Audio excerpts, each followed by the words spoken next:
నమస్తే సీమా న్యూస్ కి స్వాగతం. ముందుగా ముఖ్యాంశాలు. రాయలసీమ యూనివర్సిటీలో రిసెప్షన్ సెంటర్లో పకడ్బందీగా ఏర్పాట్లు చేయాలి. జిల్లా కలెక్టర్, జిల్లా ఎన్నికల అధికారి డాక్టర్ సృజన. సిపిఎం ప్రచార రథంపై వైసీపీ మూకలు దాడి. వైసీపీ అరాచక శక్తులను ఓడించాలి. సిపిఎం పిలుపు. మే 11న జరిగే ఎన్నికల్లో కర్నూలు తెలుగుదేశం పార్టీ అభ్యర్థి టీజీ భరత్ను గెలిపించాలి. ప్రముఖ ముస్లిం ప్రసంగికుడు బ్రదర్ సిరాజ్.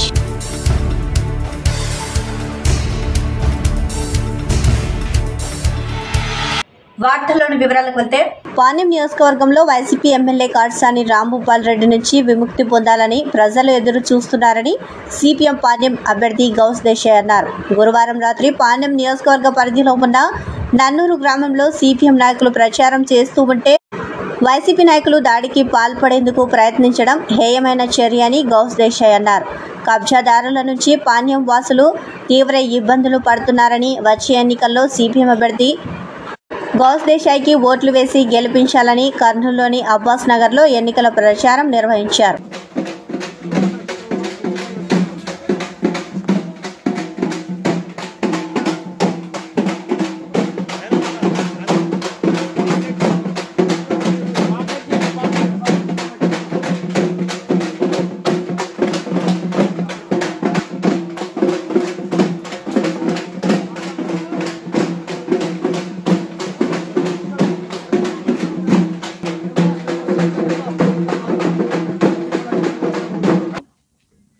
ఈ ఏరియాలో ప్రధానంగా ప్రజలు అందరూ కూడా మధ్యతరగతి ప్రజలు ఉన్నారు.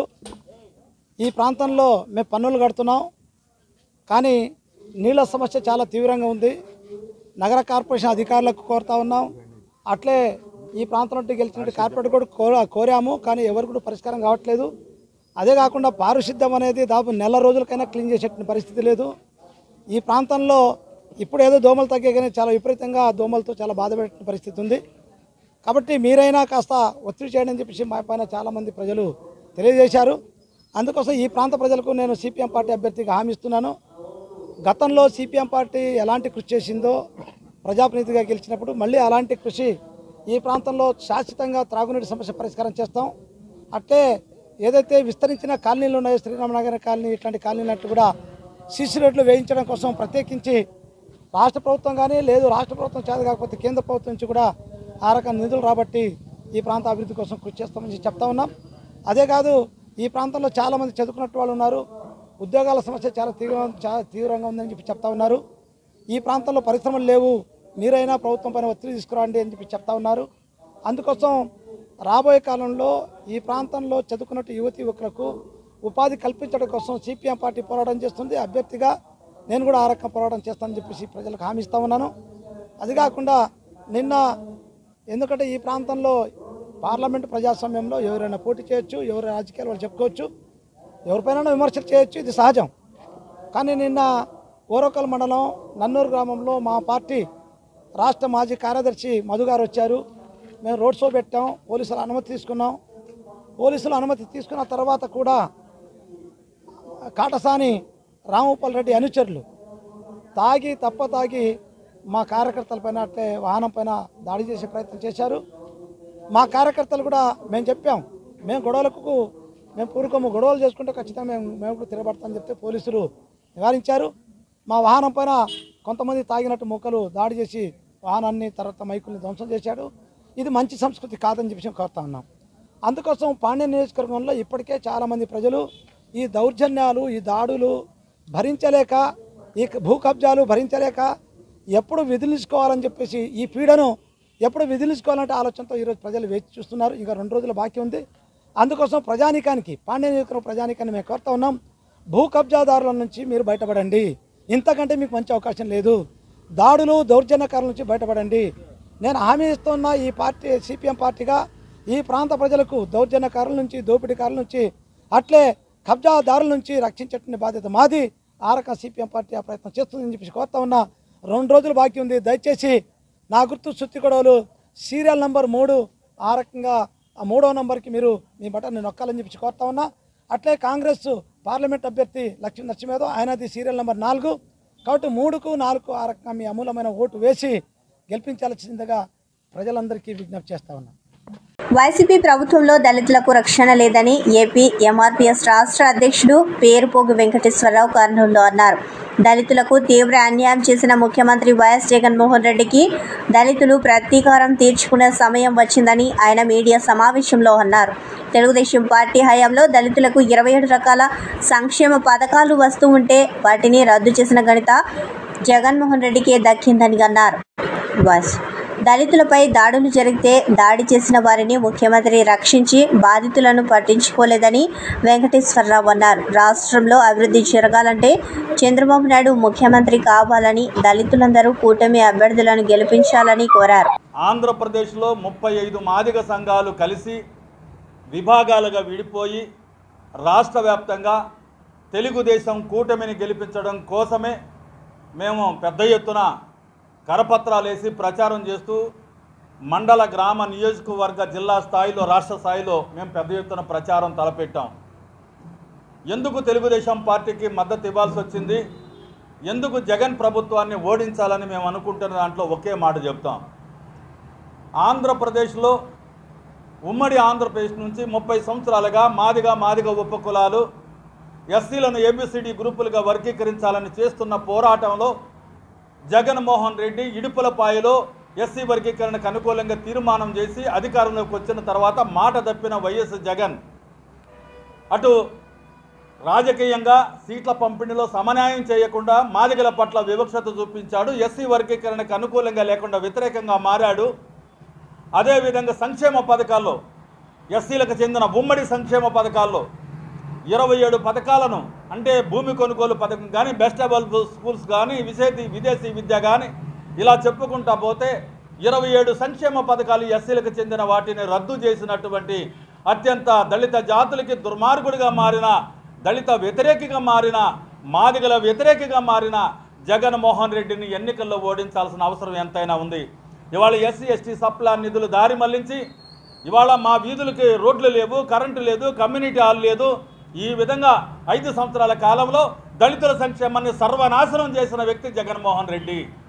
మాదిగ మాల రెల్లి కార్పొరేషన్లు ఏర్పాటు చేసి ₹1 కూడా నిధులు ఇవ్వకుండా మాదిగలకు ద్రోహం చేసిన జగన్మోహన్ రెడ్డిని ఈ ఎన్నికల్లో ఓడించకపోతే సంక్షేమ పథకాలు పూర్తిగా నిర్వీర్యమైపోయి మాదిగ జాతే కాదు దళిత జాతులు మొత్తం కూడా పొట్ట చేత పట్టుకొని పక్క రాష్ట్రాలకు వలసపోయే ఒక దయనీయమైన స్థితికి రావడానికి కారణం జగన్మోహన్ రెడ్డి. జగన్మోహన్ రెడ్డి మళ్ళీ అధికారంలోకి వస్తే ఈ రాష్ట్రంలో దళితులకు రక్షణ ఉండదు. ఇప్పటికే 175 నియోజకవర్గాల్లో ఎస్సీ ఎస్టీల మీద జరుగుతున్న దాడులు అంతా ఇంత కాదు ఈ రాష్ట్రంలో. కాబట్టి జగన్మోహన్ రెడ్డి మరి నర్సీపట్నం డాక్టర్ దగ్గర నుంచి మొదలుకొని కాకినాడ సుబ్రహ్మణ్యం దళితుడైన వ్యక్తి వరకు పెద్ద ఎత్తున హత్యలు, అత్యాచారాలు, గుండు గీయించడం లాంటి శిరోమండలాలు జరుగుతూ ఉంటుంటే జగన్మోహన్ రెడ్డి బాధితుల పక్షాన నిలబడకుండా నేరస్తుల పక్షాన, నిందితుల పక్షాన నిలబడటం వల్లే ఇవాళ దళితులు ఆగ్రహావేశాలతో ఉన్నారు. ఇండియా వేదిక అభ్యర్థులు గెలుపు కోసం నన్నూరు గ్రామానికి వెళ్లిన సిపిఎం ప్రచార రథంపై వైసీపీ అరాచక శక్తులు చేసిన దాడిని సిపిఎం జిల్లా కార్యదర్శి వర్గ సభ్యులు జి రామకృష్ణ ఖండించారు. దాడికి పాల్పడిన అల్లరి మూకలను వెంటనే అరెస్టు చేయాలని ఆయన డిమాండ్ చేశారు. అసెంబ్లీకి ఇండియా వేదిక తరఫున పోటీ చేస్తున్న సిపిఎం అభ్యర్థి డి గౌస్ దేశాయ్, నంద్యాల పార్లమెంట్ కాంగ్రెస్ అభ్యర్థి లక్ష్మీ నరసింహ యాదవ్ల ప్రచారంలో భాగంగా వారి గెలుపు కోరుతూ బోర్వకల్లు మండల పరిధిలోని నన్నూరు గ్రామంలో చేపట్టిన మాజీ ఎంపీ, సిపిఎం పార్టీ మాజీ రాష్ట్ర కార్యదర్శి పి మధు రోడ్ షో ప్రచార రథాన్ని వైసీపీ నాయకులు చెన్నారెడ్డి ఆధ్వర్యంలో వైసీపీ మూకలు తప్పతాగి ప్రచార రథంపై దాడి చేసి రోడ్ షోను అడ్డుకున్నారని అన్నారు. మధు రాక కోసం నేషనల్ హైవే పైన ప్రచార రథంతో ఎదురు చూస్తున్న సిపిఎం నాయకులు కార్యకర్తల పట్ల దురుసుగా మాట్లాడుతూ అటువైపుగా వెళుతున్న వైసీపీ నన్నూరు నాయకులు చెన్నారెడ్డి ఆధ్వర్యంలో తప్పతాగి సిపిఎం ప్రచార రథాన్ని ఎక్కడి నుండి తీసుకొని వెళ్లిపోవాలని రెచ్చగొడుతూ సిపిఎం ప్రచార రథం పైన దాడి చేశారని అన్నారు. పాణ్యం నియోజకవర్గ పరిధిలో వైసీపీ అరాచకాలు ఎక్కువయ్యాయని, తప్పతాగి సిపిఎం ప్రచారాన్ని అడ్డుకోవడం, ప్రచార రథంపై దాడి చేయడం తగదని ఆగ్రహం వ్యక్తం చేశారు. తక్షణమే పోలీసులు చెన్నారెడ్డిపై కేసు నమోదు చేసి అరెస్టు చేయాలని, ఈ అసెంబ్లీ ఎన్నికల్లో వైసీపీకి తగిన బుద్ధి చెప్పాలని ప్రజలను కోరారు. ఈ కార్యక్రమంలో ఆంధ్రప్రదేశ్ కాంగ్రెస్ సభ్యులు పఠాన్, హబీబ్ ఖాన్, సిపిఎం జిల్లా నాయకులు మధు, సిపిఎం మండల కార్యదర్శి బి నాకన్న, మండల నాయకులు శ్రీధర్, షాజహాన్, మధుసూదన్, వెంకటేశ్వర్లు, మష్రూం బాషా, జగన్నాథం, సుధాకర్, మద్దయ్య, మల్లేష్, బషీర్, సలాం, మధు, రాము తదితరులు పాల్గొన్నారు.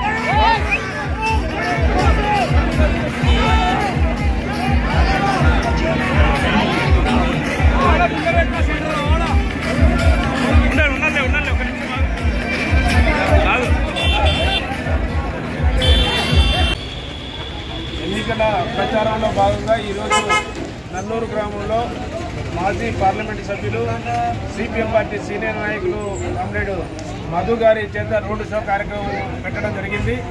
అయితే ఈ రోడ్డు షో కార్యక్రమాన్ని వైసీపీ మూకను అడ్డుకోవడము, అదేవిధంగా కాబట్టి మధు గారి కోసం వేచి చూస్తున్నటువంటి కార్యకర్తలపైన దాడికి ప్రయత్నం చేయడం అనేటువంటిది చాలా దుర్మార్గమైనటువంటి విషయము. అట్లాగే మా ప్రజానాట్య మండలి కళాకారుల జీపును కూడా ధ్వంసం చేయడం కోసం ప్రయత్నం చేయడం, తప్పదాగి ఇష్టం వచ్చినట్ల కార్యకర్తలను దూషణగా మాట్లాడడం అనేటువంటిది చాలా మంచి పద్ధతి కాదు. ప్రజాస్వామ్య దేశంలో ఈరోజు ఎన్నికల సమయంలో అందరూ కూడా ప్రచారం చేసుకునేటువంటి హక్కు ఉంది. ఆ రకంగా మేము రిటర్నింగ్ ఆఫీసర్ చేత కూడా ఈరోజు ప్రచారానికి అనుమతి కూడా తీసుకున్నాం. అనుమతిలో భాగంగా ఈరోజు నన్నూరు గ్రామంలో రోడ్డు షో కార్యక్రమం పెట్టడం జరిగింది. మరి ఈ కార్యక్రమాన్ని అడ్డుకోవడం అనేటువంటిది ఏమాత్రం కూడా సమంజసంగా దీన్ని పూర్తిగా మేము ఖండిస్తున్నాం. ఎందుకంటే ఈ గ్రామానికి సంబంధించిన వైఎస్ఆర్సీపీ నాయకుడు చెన్నారెడ్డి గారి ఆధ్వర్యంలో నాయకత్వంలో వైసీపీ మూకలను ఉసిగొల్పి ఆ రకమైనటువంటి దూషణలు మా పార్టీ కార్యకర్తలపైన మాట్లాడడం అనేది సమంజసం కాదు. కాబట్టి వెంటనే చెన్నారెడ్డిని అదుపులోకి తీసుకుని ఆయన పేర కేసు నమోదు చేయాలని చెప్పేసి మేము డిమాండ్ చేస్తున్నాం. ఇటువంటి పద్ధతులు మంచిది కాదు అని చెప్పేసి ఇటువంటి విషయాన్ని మరొకసారి చెప్తున్నాం. కాబట్టి ప్రజలందరూ కూడా ఆలోచించాలా, మేల్కొనాలా. ఇప్పటికైనా ఇటువంటి దుర్మార్గులను శాసనసభకు పంపించకూడదు, ఓడించాలని చెప్పేసినటువంటిది మేము పిలుపునిస్తున్నాం. కర్నూలు జిల్లాలో 13న జరిగే ఎన్నికలకు సంబంధించి అన్ని ఏర్పాట్లు పూర్తి చేశామని కర్నూలు జిల్లా ఎన్నికల అధికారి జిల్లా కలెక్టర్ సృజన తెలిపారు. జిల్లా వ్యాప్తంగా 20,54,563 మంది ఓటర్లు ఉండగా వారి కోసం 2,204 పోలింగ్ కేంద్రాలు ఏర్పాటు చేశామని ఆమె తెలిపారు. అన్ని పోలింగ్ కేంద్రాల్లో ఇప్పటికే ఓటర్ల సౌకర్యం కోసం ఏర్పాట్లు చేశామని అన్నారు. పోలింగ్ రోజు పోలింగ్ కేంద్రాల్లో వెబ్ కాస్టింగ్ ఉంటుందని, ఓటర్లు పోలింగ్ కేంద్రంలోకి ఎట్టి పరిస్థితుల్లోనూ సెల్ ఫోన్ అనుమతి ఇవ్వమని అన్నారు. 11వ తేదీన సాయంత్రం 6 గంటలకు ఎన్నికల ప్రచారం నిలిపివేయాలని కోరారు. జిల్లాలో ఎన్నికల నోటిఫికేషన్ వచ్చినప్పటి నుంచి ప్రత్యేక నిఘా ఏర్పాటు చేశామని, ఎన్నికల ముందు రోజు తర్వాత ఈవీఎంలను స్ట్రాంగ్ రూమ్లకు చేర్చే సమయంలో గట్టి భద్రత ఏర్పాటు చేశామని కర్నూలు జిల్లా ఎస్పీ కృష్ణకాంత్ తెలిపారు. జిల్లాలో నో వైలెన్స్, నో రీపోలింగ్ మోటోతో పని చేస్తామని ఆయన అన్నారు. అందరికీ తెలుసు, మనకి ఆక్సిలరీతో కలిపి 2,204 పోలింగ్ స్టేషన్స్ ఉన్నాయి. నేను కర్నూలు పీసీతో పాటు కర్నూలు జిల్లాలో ఉండే పాణ్యం కాన్స్టిట్యున్సీతో కలిపి చెప్తున్నానండి. 2,204 పోలింగ్ స్టేషన్స్. ఈ పార్టీకే అన్ని పోలింగ్ స్టేషన్స్లో కూడా అష్యూర్డ్ మినిమం ఫెసిలిటీస్ మీకు చాలాసార్లు చెప్పాము. అంటే ర్యాంపు, తాగటానికి మంచినీళ్ళు, నీళ్ళు వచ్చే టాయిలెట్లు, అంటే రన్నింగ్ వాటర్ వచ్చే టాయిలెట్లు, పోలింగ్ రోజున షేడు ప్రతి పోలింగ్ స్టేషన్లో, ఇప్పుడు ఎండలు ఉన్నాయి కాబట్టి ప్రతి పోలింగ్ స్టేషన్లో షేడు, కనీసం 100 మంది కూర్చునే తగిన చైర్లు, అంటే at any point of time polling స్టేషన్కి 100 కనీసం కుర్చీలు, ప్రతి దగ్గర ఎలక్ట్రిసిటీ, అంటే పోలింగ్ జరుగుతున్న రూమ్లో కనీసం 2 లైట్లు, ఒక ఫ్యాను ఉండే విధంగా అష్యూర్ చేసుకోవటం జరిగింది. ద్వారా ప్రజలందరికీ ఇంకొక విన్నపం ఏమిటంటే, మొబైల్ ఫోన్స్ దయచేసి పోలింగ్ స్టేషన్ లోపలికి తీసుకొని రావద్దని చెప్పాలి. మేము తీసుకుని రానివ్వము, బయటే పెట్టాల్సి వస్తుంది. అక్కడ లోపల ఉండే ప్రిసైడింగ్ ఆఫీసర్కి అది కూడా సైలెంట్ మోడ్లో మాత్రమే అలౌడ్ తప్ప మిగిలిన ఎవరూ కూడా పోలింగ్ స్టేషన్ లోపలికి మొబైల్ ఫోన్స్ తీసుకొని రాకూడదు, నాతో సహా నేను చెప్పాలి. ప్రతి ఒక్క పోలింగ్ స్టేషన్లో కూడా అంటే 2204 పోలింగ్ స్టేషన్స్లో కూడా 100% వెబ్కాస్టింగ్ ఉంటుందండి ఈసారి. అంటే లోపల ఒక కెమెరా, బయట వైపు చూస్తూ ఒక కెమెరా, 2 కెమెరాలు ఉంటాయి. 100% సీసీ కెమెరా కవరేజ్ ఉంటుంది. అంటే అనుకోని సందర్భంలో ఏది తీసుకొని వెళ్ళినా వారు ఓటర్ అయితే గనక ఈ కార్డులలో ఏది చూపించినా ఐడిగా పరిగణింపబడుతుందండి. ఆధార్ కావచ్చు, ఎన్ఆర్ఈజీఎస్ జాబ్ కార్డ్ కావచ్చు, పాన్ కార్డ్, డ్రైవింగ్ లైసెన్స్, ఈ విధంగా లిస్టులు ఉన్నాయి. 12 రకాల కార్డ్స్ని మనము ఐడెంటిటీ కార్డుగా లెక్కించగలుగుతాము. ఒకవేళ ఎపిక్ కార్డు కానీ మీకు చేరి ఉండకపోతే కనుక. ఇది ఎలక్ట్రానిక్ మీడియాకి కూడా వర్తించదండి. అన్ని ప్రచారాలు 11వ తేదీ 6 గంటలకి ఆగిపోతాయి. కేవలం ప్రింట్లో ఓటు అపీల్ చేస్తూ ప్రింట్లో యాడ్ ఇవ్వచ్చు, కానీ దానికి ఖచ్చితంగా ప్రీ సర్టిఫికేషన్ ఉండి తీరాలి. అంటే 11, 12వ తేదీనే మాకు అప్లికేషన్ ఇస్తే తప్ప, మేము అప్రూవ్ చేస్తే తప్ప ప్రింట్ చేస్తే అది కూడా వైలేషన్గా పరిగణింపబడుతుంది.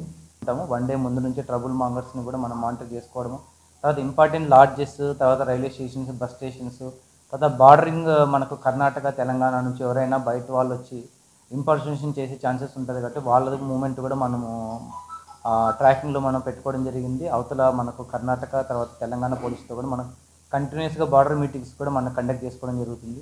ఇప్పుడు దాకా మనం 13 inter state border check post మనం ఓపెన్ చేసుకోవడం జరిగింది. దీంట్లో 11 inter state border check post, 2 inter district border check పోస్టులు ఉన్నాయి. ఈ 11 ఏవైతే inter state border check post వాటిన్నింటికి లైవ్ ఫీడింగ్ ఉంది. మన లోకల్గా మనము సీసీటీవీస్ ఇన్స్టాల్ చేసుకున్నాం. At the same time election commission కూడా లైవ్ ఫీడింగ్ వాళ్ళకి డైరెక్ట్ హెడ్ క్వార్టర్స్ కూడా వాళ్ళు లైవ్ ఫీడింగ్ తీసుకోవడం జరుగుతుంది.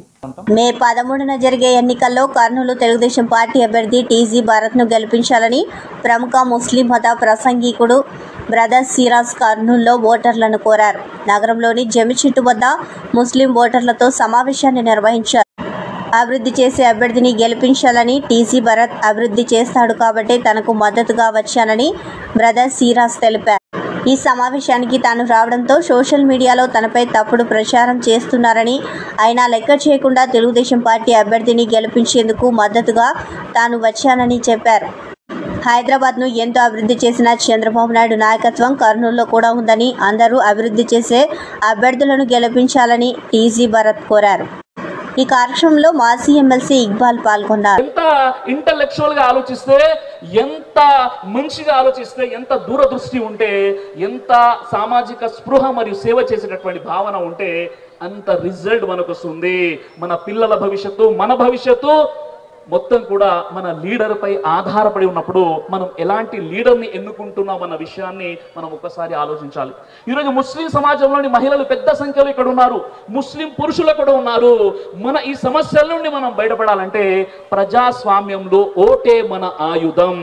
ఓటు అనేది మన దేశ రాష్ట్ర భవిష్యత్తుని మార్చుతుంది. ఆ మార్చేటటువంటి పవర్ అనేది ఓటుకు ఉంది అన్న విషయాన్ని మనం మర్చిపోకూడదు.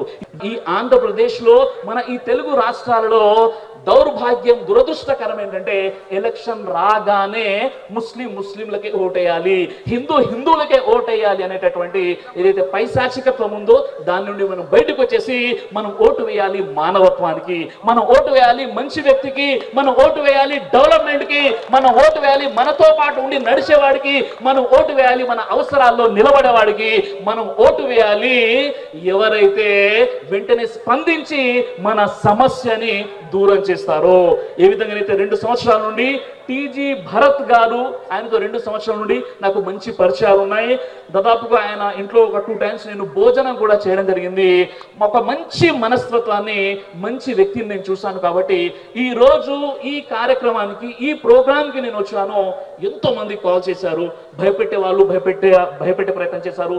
సోషల్ మీడియాలో చాలా విపరీతమైనటువంటి ట్రోలింగ్ గురి చేశారు. అయినప్పటికీ కూడా నేను భయపడలేదు. ఎందుకంటే నేను తప్పు చేస్తే కదా నేను భయపడాలి. నేను ఒక మంచి వ్యక్తికి మద్దతు ప్రకటించడానికి వచ్చాను, మంచి వ్యక్తికి మద్దతు ప్రకటించడానికి వచ్చాను. ఎందుకంటే నా ప్రసంగాల్లో ఎక్కడ కూడా కుల మతాలను టార్గెట్ చేసుకుని నేను మాట్లాడను. నేను అందరినీ కలుపుకుంటాను. భిన్నత్వంలో ఏకత్వం, ఇదే మన దేశ ఔన్నత్యం. మరి అలాంటప్పుడు ఎలక్షన్స్ కంటే ముందు భాయిగా ఉండి ఎలక్షన్ రాగానే భవమని అనుకోవడం ఏదైనా మంచిదంటారా? తప్పు కదా. కాబట్టి ఒక మంచి వ్యక్తిని ఎన్నుకోండి అని చెప్పడానికి నేను వచ్చాను. నిజంగా చెప్పాలంటే ఇతర పార్టీల వైసీపీ వారు కూడా దాదాపుగా 20 నియోజకవర్గాల్లో నన్ను పిలిచారు, నేను వెళ్ళాను. అప్పుడు ఏ టీడీపీ వాళ్ళు కూడా ఇలాంటి పోస్టులు పెట్టలేదు. మరో విషయం ఏంటంటే ఇప్పుడు భరత్ గారి కోసం నేను వచ్చాను. నిజంగా ఇది నా ఫస్ట్ ప్రోగ్రామ్. నేను టీడీపీ నుండి భరత్ గారి పక్షాన నిలబడి ఆయన్ని గెలిపించని స్వచ్ఛందంగా నేనైతే రావడం జరిగిందో నా ఫస్ట్ ప్రోగ్రామ్. సాధారణ ఎన్నికల దృష్ట్యా రాయలసీమ యూనివర్సిటీలో అన్ని నియోజకవర్గాలకు సంబంధించి ఏర్పాటు చేసిన రిసెప్షన్ సెంటర్లను, పార్కింగ్ ప్రదేశాన్ని జిల్లా ఎస్పీతో కలిసి జిల్లా కలెక్టర్, జిల్లా ఎన్నికల అధికారి సృజన పరిశీలించారు. ఈ సందర్భంగా జిల్లా కలెక్టర్, జిల్లా ఎన్నికల అధికారి మాట్లాడుతూ సాధారణ ఎన్నికల నేపథ్యంలో రాయలసీమ యూనివర్సిటీలో అన్ని నియోజకవర్గాలకు ఏర్పాటు చేస్తున్న ఈవీఎం రిసెప్షన్ సెంటర్లను పరిశీలిస్తూ వర్షాన్ని దృష్టిలో ఉంచుకొని పకడ్బందీ ఏర్పాట్లు చేయాలని అన్నారు. విద్యుత్ అంతరాయం లేకుండా ప్రతి బ్లాక్కు పవర్ బ్యాకప్ ఏర్పాటు చేసుకోవాలని అన్నారు. వర్షం పడినప్పుడు వర్షం నీరు నిల్వ ఉండకుండా రిసెప్షన్ సెంటర్లోనికి రాకుండా చుట్టూ ట్రెంచ్ వేయించాలని ఇరిగేషన్ ఎస్సీని కలెక్టర్ ఆదేశించారు. పార్కింగ్ ప్రదేశం నుంచి రిసెప్షన్ సెంటర్ వరకు వర్షంలో ఈవీఎంలు తడవకుండా ఉండేందుకు రేకులతో కూడిన ఒక దారిని ఏర్పాటు చేయడంతో పాటు అవసరాన్ని బట్టి ఆటోలో కూడా ఈవీఎంతో కూడిన సిబ్బంది పార్కింగ్ ప్రదేశం నుంచి రిసెప్షన్ సెంటర్కు చేర్చేలా ఏర్పాట్లు చేసుకోవాలని డీటీసీని కలెక్టర్ ఆదేశించారు. పార్కింగ్ ప్రదేశంలో కూడా తాత్కాలిక బయో టాయిలెట్స్ ఏర్పాటు చేయాలని అన్నారు. వివిధ నియోజకవర్గాల నుంచి బస్సుల్లో రిసెప్షన్ సెంటర్కు వచ్చే సిబ్బందికి ముందుగానే తెలియజేస్తూ వారు బస్సు నుండి త్వరితగతిన దిగేలా చూడాలని అన్నారు. రిసెప్షన్ సెంటర్లో టేబుల్స్, కుర్చీలు సరిపడా వేయడంతో పాటు బయట అదనంగా కుర్చీలు, సరిపడా తాగునీరు, కూలర్స్ను ఏర్పాటు చేయాలని అన్నారు. ఈ కార్యక్రమంలో జిల్లా SP Krishnakanth, Adoni sub collector Sivanarayana Sharma, assistant training collector Chella Kalyani, irrigation SE Reddy Sekhar Reddy, TIDCO SE Rajasekhar, RNB SE Nagaraju, విద్యుత్ శాఖ SE Umapathi, DTC Sridhar, DWAMA PD Amarnath Reddy తదితరులు పాల్గొన్నారు. రాష్ట్రంలో ముస్లిం మైనార్టీ ప్రజలకు రాష్ట్ర ముఖ్యమంత్రి వైఎస్ జగన్మోహన్ రెడ్డి హయాంలోనే మేలు జరిగిందని కర్నూలు గ్రంథాలయ చైర్మన్ సుభాష్ చంద్రబోస్ అన్నారు. కర్నూలు నియోజకవర్గ వైసీపీ ఎమ్మెల్యే అభ్యర్థి ఏఎండి ఇంతియాజ్ గెలుపుకు కర్నూలు పట్టణ ప్రజలు కృషి చేయాలని తెలిపారు. అందులో భాగంగానే శుక్రవారం నాడు కర్నూలు నగరంలోని మెడికల్ కళాశాల సమీపంలో ఉన్న మసీద్లో ప్రార్థన ముగించుకొని వస్తున్న ప్రతి ఒక్క ముస్లిం మైనార్టీ ప్రజలకు కర్నూలు వైసీపీ ఎమ్మెల్యే అభ్యర్థి ఏఎండి ఇంతియాజ్కు సహకారం అందించాలని ప్రతి ఒక్కరిని కోరారు. వైఎస్ జగన్మోహన్ రెడ్డి మరోసారి రాష్ట్ర ముఖ్యమంత్రిగా పదవి చేపడితే రాష్ట్ర ముస్లిం మైనార్టీ ప్రజలకు సంక్షేమం, అభివృద్ధి జరుగుతుందని తెలిపారు. ఈ కార్యక్రమంలో వైఎస్ఆర్సీపీ నాయకులు ధనుంజయ ఆచారి, బతుల లక్ష్మీకాంత, చంద్రకళ తదితరులు పాల్గొన్నారు.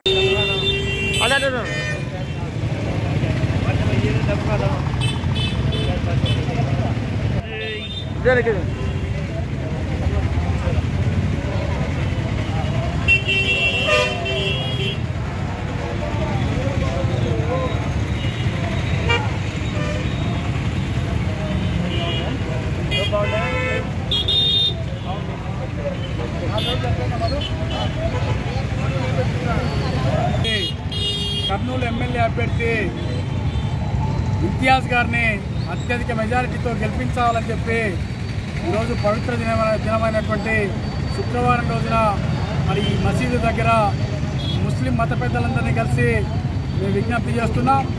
ఈరోజు వైఎస్ జగన్మోహన్ రెడ్డి గారు కర్నూలు ఎమ్మెల్యేగా ఒక ముస్లిం మైనార్టీ నాయకుని తీసుకురావాలా, ఇక్కడ లక్షలాదిగా ఉన్నటువంటి ముస్లిం మైనార్టీలకు న్యాయం చేయాలా, వారిని అభివృద్ధి చేయాలనే సంకల్పంతో వైఎస్ జగన్మోహన్ రెడ్డి గారు కర్నూలు ఎమ్మెల్యేగా ఇంతియాజ్ గారికి అవకాశం ఇవ్వడం జరిగింది. ఈరోజు ఈ కర్నూలులో ఉన్నటువంటి ముస్లిం మైనార్టీలందరికీ విజ్ఞప్తి చేస్తున్నాం, మీకు వైఎస్ జగన్మోహన్ రెడ్డి గారు ఇచ్చినటువంటి అవకాశాన్ని ఉపయోగించుకొని ప్రతి ఒక్క ముస్లిం మైనార్టీలంతా కూడా వైఎస్ జగన్మోహన్ రెడ్డి గారి నాయకత్వాన్ని బలపరిచి ఇంతియాజ్ గారి ఫ్యాన్ గుర్తుకు ఓటేసి అత్యధికంగా మెజార్టీతో గెలిపించుకోవాలని చెప్పి ఈ సందర్భంగా విజ్ఞప్తి చేస్తున్నాం. ఈరోజు కర్నూలు నగరంలో దాదాపు 1,00,000 మంది ముస్లిం మైనార్టీ ఓటర్లు ఉన్నారు. రాష్ట్రంలో ఈ ఎన్నికల్లో శ్రీబాగ్ ఒప్పందంకు కట్టుబడి ఉన్నామని తన మేనిఫెస్టోలో పెట్టిన నేపథ్యంలో రాయలసీమ యునైటెడ్ ఫోర్స్, రాయలసీమ అభివృద్ధి వేదికలు తమ సంపూర్ణ మద్దతు తెలియజేశాయి. ఈ మేరకు శుక్రవారం నగరంలోని బళ్ళారి చౌరస్తా సూరజ్ గ్రౌండ్ లో విలేకరుల సమావేశం ఏర్పాటు చేశారు. ఈ సందర్భంగా ఆర్యుఎఫ్ నాయకులు నాగార్జునారెడ్డి, రాయలసీమ అభివృద్ధి వేదిక రాష్ట్ర ప్రధాన కార్యదర్శి రాఘవరెడ్డిలు మాట్లాడారు.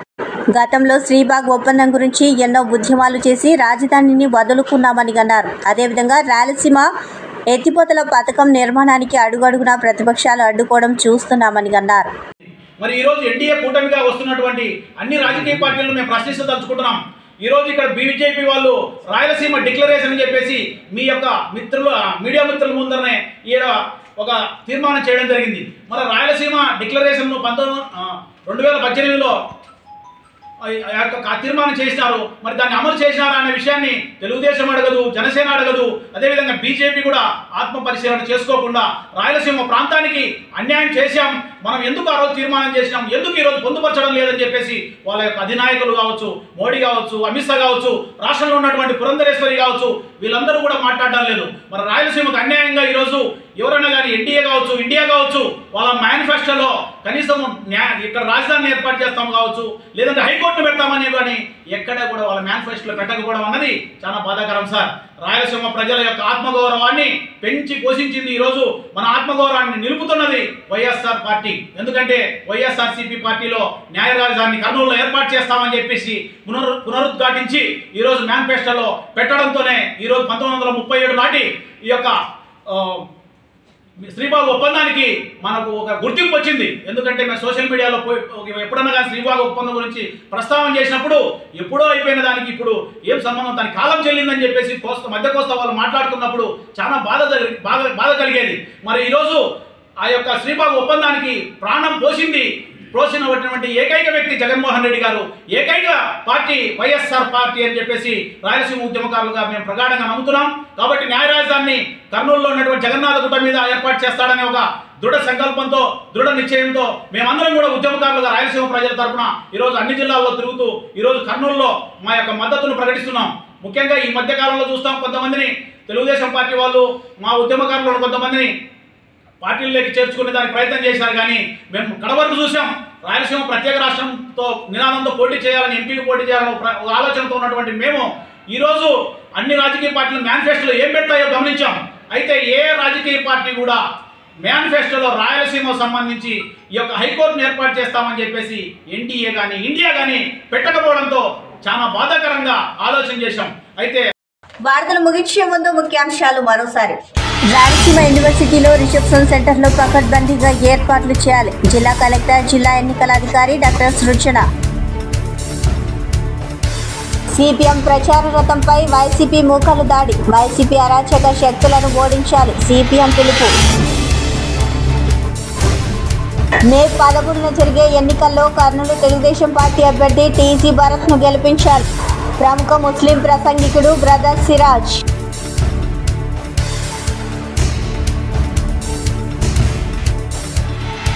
ఈ వార్తలు ఇంతటితో సమాప్తం. నమస్కారం.